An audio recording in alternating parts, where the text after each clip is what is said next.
శ్రీ గురుచరణకమలేభ్యో నమ. శ్రీవల్లభ స్పిరిచువల్ వేదికకు స్వాగతం. ఆకర్షణ వశీకరణ విద్యలు ఇవెందుకు? ఇవి ఒకవేళ నిషిద్ధములైనవైతే మన మంత్రశాస్త్ర గ్రంథాల్లో వీటిని ఎందుకు ఇచ్చారు? ఋషులు వీటిని ఎందుకు దర్శించి అందించారు అనే ప్రశ్నలు వస్తాయి. ఈ ఆకర్షణ వశీకరణ ఈ రెండు విద్యలు ఎందుకు, ఎవరికి అవసరం? ఈ రెండింటిని బాగా ఆలోచించాలి.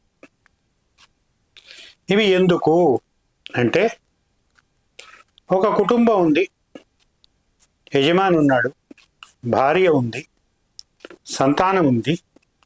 ఆ యజమానికి తల్లిదండ్రులు ఉన్నారు, వృద్ధులు. ఇది ఒక యూనిట్. ఈ కుటుంబాన్ని నడిపించవలసిన బాధ్యత ఆ యజమానిది. కుటుంబంలో సఖ్యత ఉంటే, కుటుంబం అంతా కూడా ఒక మాట మీద ఉంటే అది వేరే విషయం. కానీ సాధారణంగా ఇప్పుడు మనం చూస్తున్న చాలా కుటుంబాలలో 90% కుటుంబాలలో ఇటువంటి పరిస్థితి లేదు. అటువంటి కుటుంబాలలో ఉన్న వారికి ఇది అవసరం. సద్బుద్ధితోటి కుటుంబ అభివృద్ధి కోసం, పురోగతి కోసం తీసుకునే నిర్ణయాలు కుటుంబంలోని అందరూ ఆమోదించడానికి వీలుగా ఇటువంటి విద్య అవసరం. భార్యాభర్తలు ఉన్నారు. గతంలో ఉమ్మడి కుటుంబాలు ఉన్నప్పుడు భార్యాభర్తల మధ్య ఏదైనా తగువులు వస్తే ఇంటిలో ఉన్న వారందరూ, పెద్దలు, వీరందరూ వాటిని ఏదో విధంగా పరిష్కరించి మళ్ళా సామరస్యాన్ని కూర్చేవారు. ఇప్పుడు ఆ పరిస్థితి లేదు.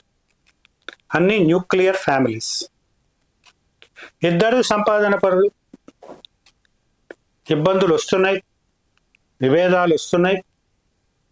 చిన్న చిన్న మాటలుగా బయలుదేరినవి చివరికి విడిపోయేదాకా వస్తున్నాయి. ఇలాంటి కుటుంబాలకి ఈ విద్య అవసరం. అలాగే విద్యార్థులు ఒకప్పటిలా లేరు. ఎవడి మాట ఎవడో వినడు. సినిమాల్లో చూస్తున్నాగా, ఒక టీచర్ని, ఒక లెక్చరర్ని పట్టుకుని ఎన్ని జోకులు వేస్తారో.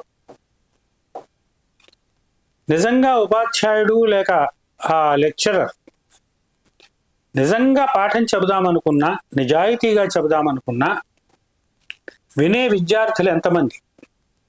ఆ బుద్ధి ఉన్న విద్యార్థులు ఎంతమంది? అటువంటి టీచర్కి ఈ విద్య అవసరం. మార్కెటింగ్లో ఉన్నారు, మీ ప్రోడక్ట్స్ని అమ్మాలి. ఆ ప్రోడక్ట్స్ స్వచ్ఛమైనవైతే, వాటి అమ్మకాలలో మీరు వెనుకబడి ఉన్నట్టయితే అటువంటి వారికి ఈ విద్య అవసరం. ఇలాగా సామాజిక జీవితంలో అనేక రంగాలలో పురోగతి సాధించడానికి, నలుగురు మన మాట వినేట్టు చేసుకుంటూ మన జీవితాన్ని సాఫీగా నడిపించుకోవడానికి ఈ విద్యలో అవసరం.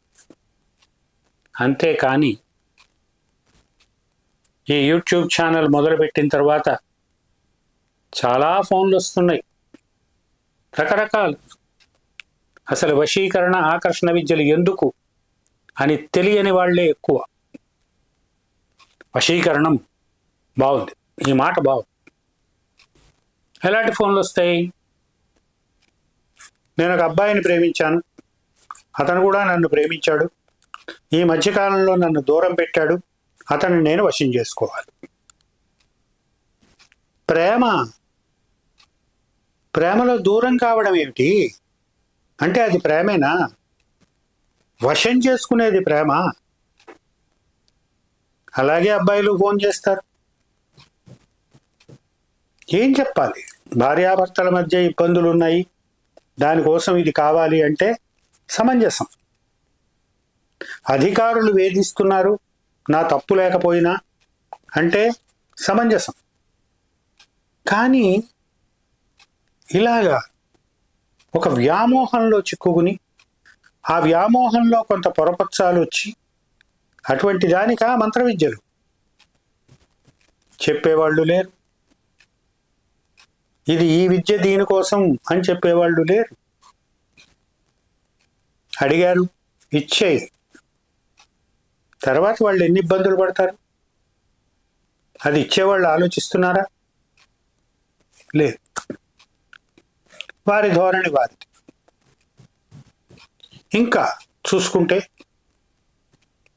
అనేక రకాలైన జుగుప్సాకరమైన సంబంధాలు, వాటి కోసం కూడా ఈ వశీకరణ విద్యలు కావాలి అనడం. భార్య ఉంది, సంసారం ఉంది, ఇంకేదో కావాలి, దానికి ఈ వశీకరణ విద్య కావాలి. ఋషులు ఇందుకా మంత్ర విద్యలు ప్రసాదించింది. అడగడానికి సిగ్గు కూడా ఉండదు. బుద్ధి అసలే లేదు. బుద్ధి ఉంటే ఇలాంటి ప్రశ్నలు అడగరు, ఇలాంటి కోరికలు కోరరు, ఇలాంటివి చెప్పండి అని. బయట మాట్లాడడానికి సిగ్గు కూడా లేకుండా పోయింది ఈ సమాజంలో. వశీకరణ ఆకర్షణ విద్యలు అటువంటి అసమంజసమైన అధార్మికమైన వ్యవహారాలకు కాదు. మీ జీవితాలని సాఫీగా నడుపుకోవడానికి 10 మంది మీ మాట వినేట్టు చేసుకోవడం ఆ సాఫీగా నడవడంలో ఒక భాగం కాబట్టి అటువంటి వారు ఈ విద్యలలో ప్రవేశించవచ్చు. మిగిలిన ఎవరు కూడా, వారికి ఎటువంటి కోరికలు ఉన్నా కూడా వారు ఫోన్లు చేయవద్దు. చాలా కఠినంగా కొన్ని మాటలు వచ్చాయి. ఆయనకి ఫోన్ చేస్తే కఠినంగా మాట్లాడతారండి అని. నిజమే, మాట్లాడతాను. ఒక ఆయన ఫోన్ చేశాడు. చాలా కాలంగా ఒక ఆవిడతోటి నాకు సంబంధం ఉందండి, ఈ మధ్య అసలు నా వైపు చూడటం లేదు, నాకు రాత్రి నిద్ర పట్టట్లేదు. ఏమయ్యా, నీకు పెళ్ళయిందా, భార్య ఉందా? ఉందండి. ఆమెకు వివాహం అయిందా? అయిందండి. ఆమెకు భర్త ఉన్నాడా? ఉన్నాడండి. ఆమె నాకు కావాలండి.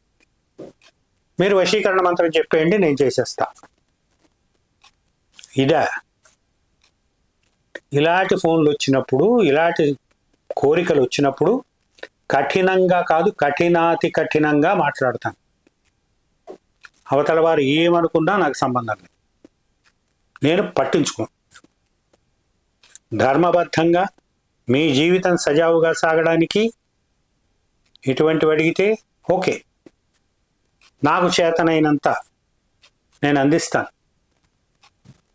ఇతరములైన విషయాలు మా దగ్గర ప్రస్తావించవద్దు. 3 ఏళ్ల క్రితం ఇదే విషయం మీద వీడియో చేసి పెట్టాను.